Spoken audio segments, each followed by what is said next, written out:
देसी कट्टे यानी वो कहानी जो यूपी की गढ़ की कहानी है, जहाँ बच्चे बंदूकें बनाते हैं।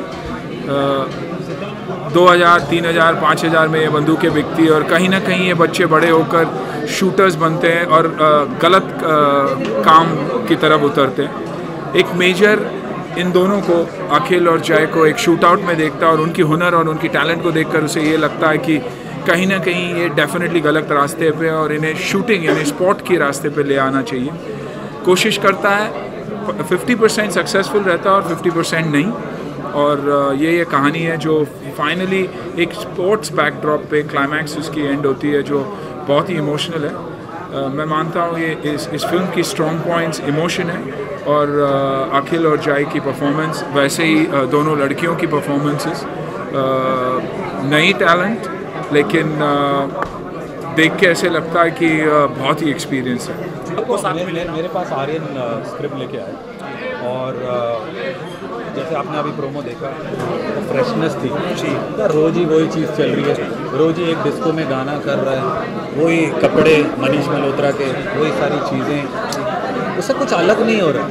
तो मेरे को एक चीज़ ऐसी फिल्म बनानी थी जो एक तो जैसे मैंने अभी बोला कि दोस्तों के दोस्त हैं, वो एक दोस्ती के ऊपर एक अच्छी सी ऑनेस्ट फिल्म बनानी थी, जो ये फिल्म में मेरे को दिखी, जो कहानी में दिखा, और वही मैंने।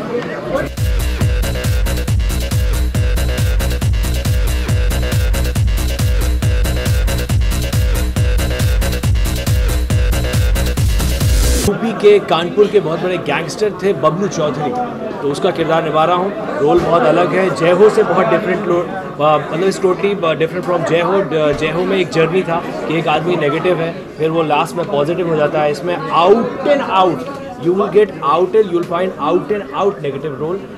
जय और अखिल का डेब्यू है।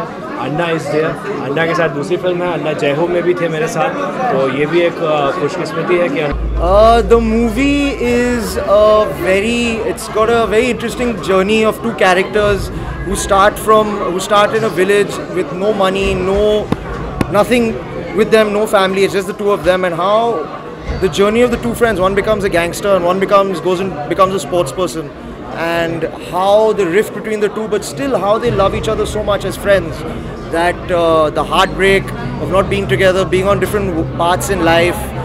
It's been a very interesting experience shooting this film.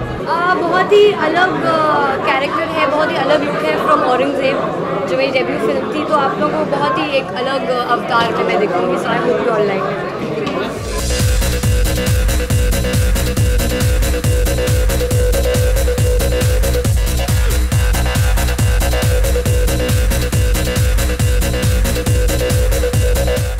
इस फिल्म में मुझे बहुत हार्ड वर्क करना पड़ा, बिकॉज फर्स्ट ऑफ ऑल ये जो शूटिंग का ये जो स्टाइल है, आप जब भी आप फिल्म में देखते हैं तो हम हमेशा हीरोइक वे में शूट करने के मूड में आ जाते हैं, बट यहाँ पर टू गेट दैट लोगों को वो जेन्युइन लगने के लिए मैं 1 महीने के ट्रेनिंग सेशन के लिए गया था, जहाँ पर मैंने अपनी पूरी ये बॉडी लैंग्वेज और शूटिंग और किस तरह से पॉइंट करना चाहिए वो सब मैंने लर्न किया वहाँ पर।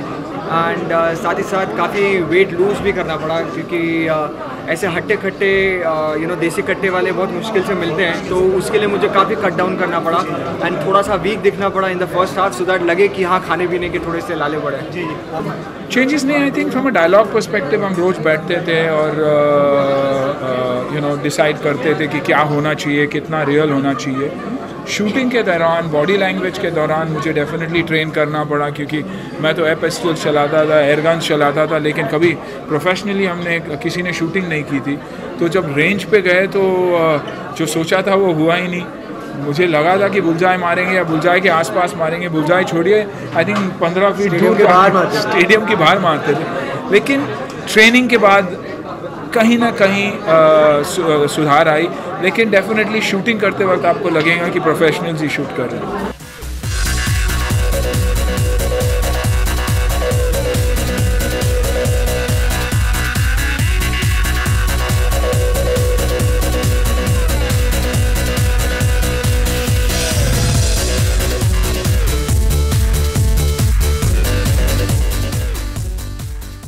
For more news and gossip, don't forget to subscribe to Bollywood Helpline.